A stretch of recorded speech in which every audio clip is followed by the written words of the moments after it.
देख रहे हैं सच में धड़क। बुलेटिन की शुरुआत करेंगे बड़ी खबर के साथ। सांगानेर पर मुख्यमंत्री भजनलाल शर्मा का फोकस। आज सभी मंडल अध्यक्षों को बुलाया और मुख्यमंत्री आवास सीएमआर पर सीएम भजनलाल शर्मा ने लिया फीडबैक। पानी, बिजली, चिकित्सा और सड़कों के हालात को लेकर फीडबैक लिया गया है और मुख्यमंत्री आवास पर यह बैठक हुई है, जहां पर सभी मंडल अध्यक्षों को बुलाकर फीडबैक लिया गया। सांगानेर क्षेत्र पर मुख्यमंत्री भजनलाल का विशेष फोकस। आज सभी मंडल अध्यक्षों को बुलाकर मुख्यमंत्री ने सीएमआर में बैठक ली और सभी से फीडबैक लिया। सांगानेर क्षेत्र का ये तस्वीरें बैठक की आपको दिखा रहे हैं। आज सभी मंडल अध्यक्षों को बुलाया गया मुख्यमंत्री आवास और सीएमआर पर सीएम भजनलाल शर्मा ने लिया फीडबैक। सांगानेर क्षेत्र का फीडबैक लिया, सभी मंडल अध्यक्षों को बुलाकर बैठक ली और यहां पर सांगानेर क्षेत्र के विकास को लेकर सीएम भजनलाल शर्मा फोकस नजर आए।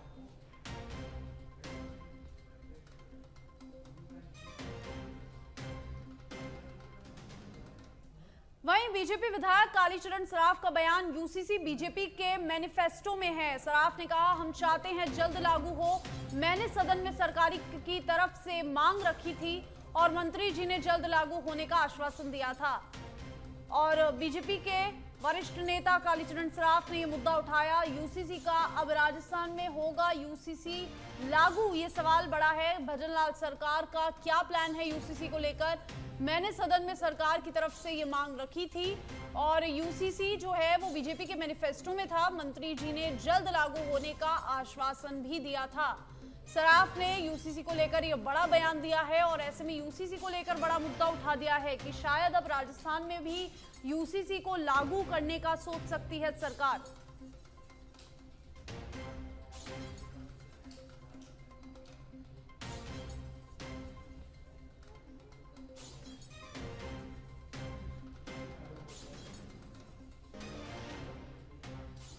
भारतीय जनता पार्टी के संकल्प पत्र में ये दर्शित किया गया है कि हम समान नागरिक संहिता का कानून पूरे देश में लागू करेंगे और इसकी पहल, क्योंकि ये राज्य की स्थिति में भी आता है, उत्तराखंड ने कर दी है और वहाँ समान नागरिक संहिता का कानून बन गया है, पास हो गया है।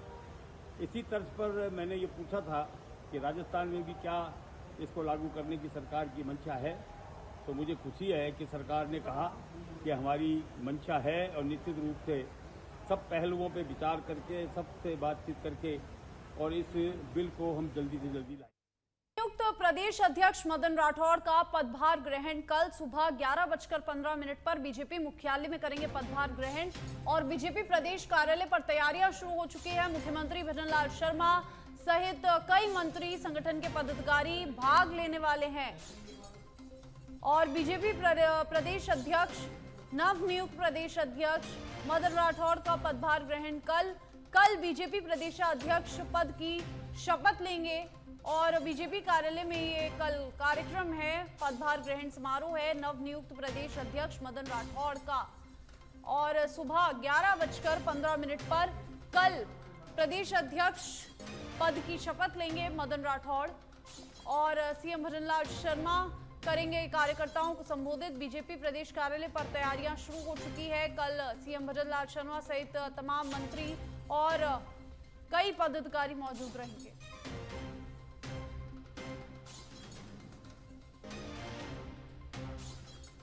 डीडवाना की मौलासर थाना पुलिस ने बड़ी कार्रवाई करते हुए 1 करोड़ 20 लाख रुपए की संदिग्ध नकदी बरामद की है। बताया जा रहा है कि मौलासर निवासी आरोपी ने ये नकदी निम्बाहेड़ा स्थित जेके सीमेंट फैक्ट्री से चोरी की थी। इसके बाद आरोपी कुचामन सिटी स्थित अपने मामा के घर पर नकदी रखकर फरार हो गया था।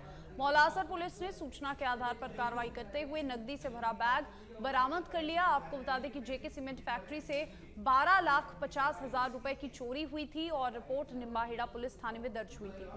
बाद में जब ऑडिट किया गया तो चोरी की रकम 1 करोड़ 75 लाख रुपए निकली और वहीं पुलिस को अब मौके से करोड़ और 20 लाख रुपए बरामद हुए और साथ ही आयकर विभाग को भी इस बात की सूचना दे दी गई। श्रीमान जिला पुलिस अधीक्षक महोदय राजेंद्र कुमार जी मीणा साहब को सूचना मिली थी कि इस तरह निम्बेड़ा कोतवाली में कोई अंकित मोर करके जेके सीमेंट का कर्मचारी है वो 1,75,00,000 रुपए चोरी करके फरार हुआ है। इस सूचना पर मैं मोलासर थाने गया, मोलासर थानाधिकारी को साथ लिया। जो कर्मचारी था अंकित मोर, उसके घर पे रेड दी और उसके मामा के यहाँ पहुंचे तो हमें उसका मामा दौलत राज के यहाँ एक कट्टे में 1,20,00,000 रुपए मिले, जिन्हें 106 BNS के तहत हमने जब्त किया और निम्बेड़ा कोतवाली को सूचना दी। और ये पैसा जो है जेके सीमेंट से चोरी हुआ है, उसका पैसा है। कल श्रीमान जिला पुलिस अधीक्षक महोदय राजगढ़ कस्बे के बस स्टैंड स्थित मानसरोवर कॉलोनी में दिन दहाड़े अज्ञात चोरों ने सूने मकान को निशाना बनाया। मकान मालिक गुलशन शर्मा ने बताया कि उनके मानसरोवर कॉलोनी स्थित मकान में दिन दहाड़े चोरी हुई है और अज्ञात चोरों ने 2 कमरों में रखे सोने और चांदी के जेवरात सहित करीब 2 लाख रुपए की नकदी चोरी की है। और उन्होंने बताया कि उनका पूरा परिवार गांव में कावड़ के कार्यक्रम में गया हुआ था। जब उनके पिताजी कोई सामान लेने आए तो ताले टूटे हुए मिले और सारा सामान बिखरा हुआ पड़ा था। वहीं अज्ञात चोर सीसीटीवी कैमरे में बाइक से जाते हुए नजर आ रहे हैं। पुलिस मामले की जांच में जुटी है। आज का क्या है कि प्रोग्राम था हमारा कांवड़ का, तो हम सब घर वाले कोटीनारपुर बाईपास वहाँ गए प्रोग्राम में। तो उसके बाद में हमारा पिताजी सिलेंडर लेने के लिए आया था, तो उसके बाद में यहाँ देखा तो ताला टूटा हुआ पड़ा था। तो उसमें सामान था, हमारे गहना था 2 लेडीज़ों का, उसमें सोने चांदी की जरूरत थे और 2 लाख रुपए कैश थे उसके अंदर। तो उसकी यहाँ ताले तोड़ दिए कटिंग से सारे। राजस्थान विश्वविद्यालय के पंचवर्षीय लॉ विश्वविद्यालय में छात्रों ने प्रदर्शन किया। ये प्रदर्शन विश्वविद्यालय प्रशासन की ओर से फीस बढ़ोतरी को लेकर किया गया। प्रदर्शन करने वाले छात्रों का आरोप था कि लॉ कॉलेज में सुविधाओं के नाम पर अच्छे पानी की व्यवस्था तक नहीं है, जबकि कॉलेज की ओर से फीस बढ़ोतरी की जा रही है। हमने कॉलेज प्रशासन के सामने अपनी मांग रख दी थी, इसके बावजूद भी हमारी बातों को नहीं सुना जा रहा था। अगर कॉलेज की ओर से हमारी मांगों को नहीं सुना गया तो आने वाले समय में हम और बड़ा प्रदर्शन करेंगे। लगातार 3 साल से हमारी फीस वृद्धि हो रही है, जिसके ऊपर कोई ध्यान नहीं दिया जा रहा है। जबकि एक प्रोविज़न है कि लगातार 5 साल तक एक ही फीस रहेगी, लेकिन उसको कॉन्स्टेंटली हर साल बढ़ाई जा रही है और हमारी किसी ने कोई नहीं सुन रहा। वीसी ऑफिस में भी जा रहे हैं तो भी वीसी हमारे को गोली देती है और चली जाती है और कुछ नहीं काम हो रहा। देखिए, ये लगातार 15 दिन से लॉ कॉलेज, ये 5 ईयर लॉ कॉलेज के स्टूडेंट बार बार वीसी से मुलाकात कर रहे हैं और उन्हें किसी प्रकार का कोई आश्वासन नहीं दिया गया। इनकी लगातार फीस वृद्धि हो रही है, उसके खिलाफ आज विद्यार्थी परिषद और तमाम उन कार्यकर्ताओं ने और छात्र नेताओं ने ये तालाबंदी की है। और ये तालाबंदी तब तक नहीं खुलेगी जब तक वीसी खुद यहाँ स्वयं आकर इनकी जो फीस वृद्धि का मामला है उसे सोल्व नहीं करती। और मैं ये जो सुविधाओं के नाम पर फीस वृद्धि का काम कर रहे हैं, आप प्रशासन को मैं जो चेताना चाहता हूँ कि आप जिस प्रकार के रवैये से आप छात्र छात्राओं पर अत्याचार कर रहे हैं, हम और हमारे कार्यकर्ता किसी प्रकार से झुकने वाले नहीं हैं। जब तक फीस वृद्धि बंद कम नहीं होगी हम ये ताला नहीं खोलेंगे। दूसरी बात, सुविधाओं के नाम पर जो इन्होंने फीस वृद्धि का नाम लिया है, आप यहाँ देख सकते हैं किस प्रकार की सुविधा, वाटर कूलर खराब है, स्वच्छ टॉयलेट नहीं है, आप किसी भी प्रकार की बिल्डिंग जर्जर की अवस्था में, आप इधर से ये स्थिति बिल्डिंगों की देख सकते हैं। लगातार राजस्थान विश्वविद्यालय से संबद्ध विधि महाविद्यालय के सेंटर में एक प्रवेश प्रक्रिया सहित काउंसलिंग की प्रक्रिया जारी है। 330 सीटों के लिए हो रही इस काउंसलिंग के लिए 2 गुना विद्यार्थियों को बुलाया गया है। 3 दिन चलने वाली इस काउंसलिंग में शुक्रवार को ओबीसी, ईडब्ल्यूएस और एमबीसी के छात्रों की काउंसलिंग की गई। इस काउंसलिंग में वरीयता को प्राथमिकता दी जा रही है। अगर कोई कैंडिडेट अनुपस्थित रहता है तो उसके बाद वाले छात्र को मौका दिया जा रहा है। सेंटर 1 की काउंसलिंग पूरे होने के बाद सेंटर 2 की काउंसलिंग शुरू की जाएगी।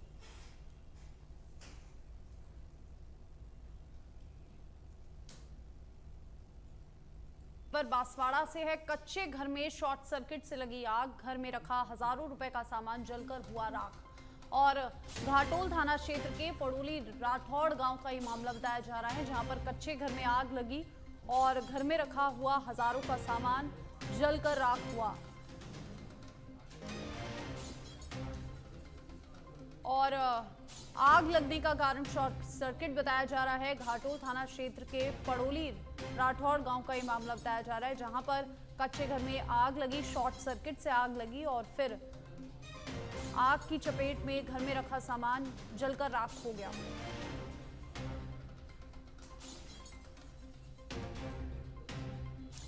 धौलपुर से सरमथुरा से खबर है, जहां पर भैंस चराने गए बालक पर मगरमच्छ का हमला हुआ। बालक की हुई दर्दनाक मौत। गोताखोरों ने कड़ी मशक्कत के बाद शव को निकलवाया बाहर। और सरमथुरा उपखंड में दुर्गसी घाट झीरी का यह मामला बताया जा रहा है, जहां पर भैंस चराने गए एक बालक पर मगरमच्छ ने हमला कर दिया और इस घटना में युवक की मौके पर ही मौत हो गई। और इसके बाद गोताखोरों की मदद से शव को बाहर निकलवाया गया बड़ी मशक्कत के बाद। और ये तस्वीरें आपको दिखा सकते हैं, जहां पर परिजनों का रो रो कर बुरा हाल। और सरमथुरा उपखंड में दुर्गसी घाट झीरी का ये मामला बताया जा रहा है, जहां पर मगरमच्छ ने हमला किया और बालक की दर्दनाक मौत हो गई।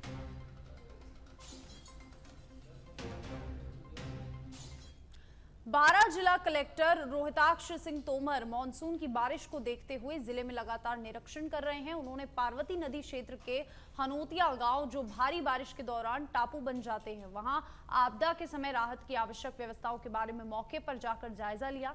उन्होंने कहा कि जिला के सभी नदी नाले एवं पुराने पुलिया को पार करते हुए सावधानी रखें। और जिला कलेक्टर ने जिले के सभी एसडीएम और संबंधित अधिकारियों को निर्देश दिए कि वे नदी, पुल व जलभराव वाले क्षेत्रों का विशेष ध्यान रखें। साथ ही आपदा के समय पर्याप्त मात्रा में राशन, पेयजल, दवाइयों एवं अन्य आवश्यक व्यवस्थाओं को सुनिश्चित करें।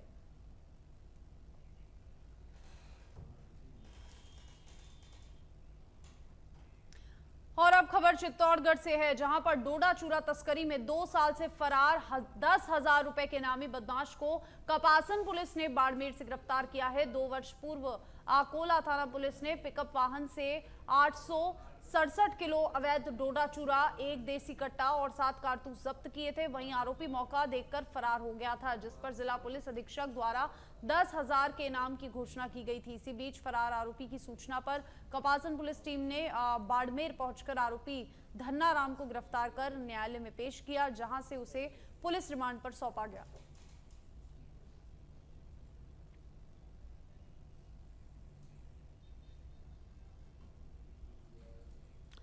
राजस्थान के कई इलाकों में झमाझम बारिश का दौर जारी है। कई इलाकों में जलभराव की स्थिति होने से लोगों को परेशानी का सामना करना पड़ रहा है।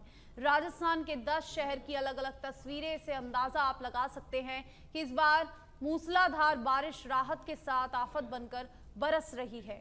और जयपुर के चाकसू से ये तस्वीरें आपको दिखा रहे हैं, बीकानेर के कोलायत से, बीकानेर के खाजूवाला से, पाली के सुमेरपुर से, दौसा के सीकराय से, सवाई माधोपुर से, बारा के अंता से, जोधपुर के ओसिया से, झालावाड़ के खानपुर से और अजमेर के पीसांगन से। ये तमाम तस्वीरें आपको दिखा रहे हैं, जहां पर बारिश आफत बनकर बरस रही है और जगह जगह जलभराव की स्थिति से लोग परेशान हैं।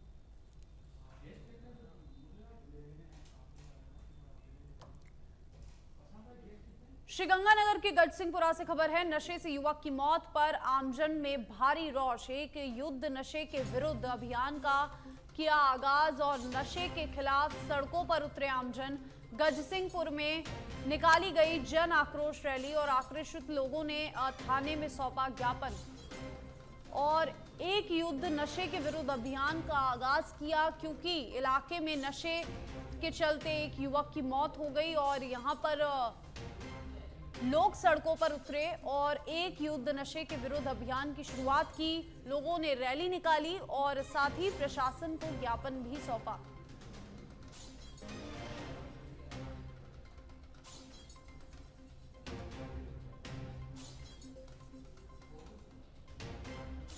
दौसा के बीगावास के पास हुआ सड़क हादसा। फाइनेंस कंपनी की गाड़ी ने मारी बाइक सवार को टक्कर। बाइक सवार युवक की हुई घटनास्थल पर ही दर्दनाक मौत। और फाइनेंस कंपनी की गाड़ी ट्रैक्टर ट्रॉली का कर रही थी पीछा और बाइक सवार की मौत होने पर ग्रामीणों ने लगाया 1 घंटे तक जाम। सूचना पर पहुंची नांगल राजावतान थाना पुलिस और डिप्टी एसपी चारुल गुप्ता ने की लोगों से समझाइश और समझाइश के बाद खुला जाम और पुलिस ने शव को कब्जे में लेकर रखवाया जिला अस्पताल की मोर्चरी में। पुलिस जुटी है मामले की जांच में।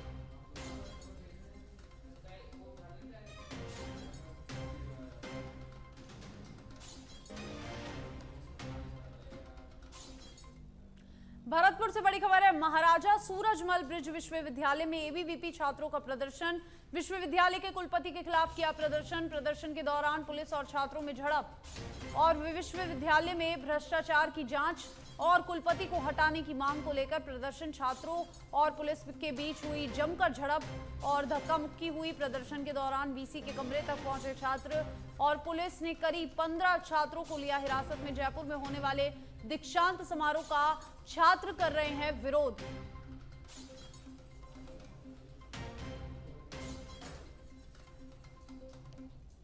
के लिए सभी लोग गए हुए हैं बाहर, और जहां तक स्पेशल दीक्षांत समारोह का सवाल है वो माननीय कुलाधिपति महोदय की अनुमति से आयोजित किया जाता है और उन्हीं की परमिशन से किया गया है। उसकी तैयारियों के लिए सभी लोग गए हुए हैं बाहर, और जहां तक खबर भरतपुर के भुसावर से है, जहां पर स्थानीय सैनी समाज के लोगों ने उपखंड अधिकारी को ज्ञापन देकर नगर पालिका की ओर से फर्जी तरीके से जारी किए गए पट्टे को निरस्त करने की मांग की। सैनी समाज के लोगों ने बताया कि भुसावर नगर पालिका क्षेत्र निवासी समुंदर सिंह का इस भूखंड पर कब्जा है, जबकि नगर पालिका ने फर्जी दस्तावेजों के आधार पर संगीता के नाम पट्टा जारी कर दिया। जिसको बाकायदा गलत तरीके से किया गया है, जो नगरपालिका में भी कोई सुनवाई नहीं है। और यहाँ पे अभी एसडीएम साहब के पास आए थे, यहाँ पे भी एक लेटर दिया है, ज्ञापन दिया है, और इसमें अभी कोई दीग जिले से बड़ी खबर है। पुलिस और गो तस्करों के बीच हुई मुठभेड़ और पुलिस को देखकर तस्करों में अफरा तफरी मची और यहां पर मौके से फरार हुए कुछ तस्कर। आत्मरक्षा में पुलिस ने किए 14 राउंड फायर। पुलिस ने एक तस्कर कमल जाटव को दबोचा और 2 तस्कर चकमा देकर मौके से हुए फरार। ये बड़ी खबर आपको बता रहे हैं डीग से, जहां पर पुलिस और गौ तस्करों के बीच हुई मुठभेड़। आत्मरक्षा में पुलिस ने किए 14 राउंड फायर और मौका देखकर कुछ तस्कर मौके से गिरफ्तार हो गए। हालांकि पुलिस ने एक तस्कर कमल जाटव को दबोच लिया।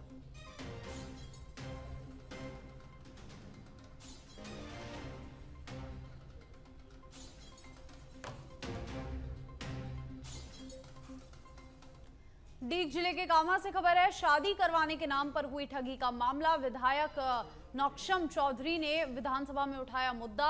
प्रश्नकाल के दौरान सरकार से पूछा सवाल कि ठगी का शिकार हुए लोगों के पैसे दिलवाने और ठगे की गिरफ्तारी पर किए सवाल। फर्जी मैरिज ब्यूरो की ओर से हजारों लोगों से की गई थी करोड़ों की ठगी। कामा विधानसभा क्षेत्र के गांव नीम मलाक से ये जुड़ा ये मामला बताया जा रहा है।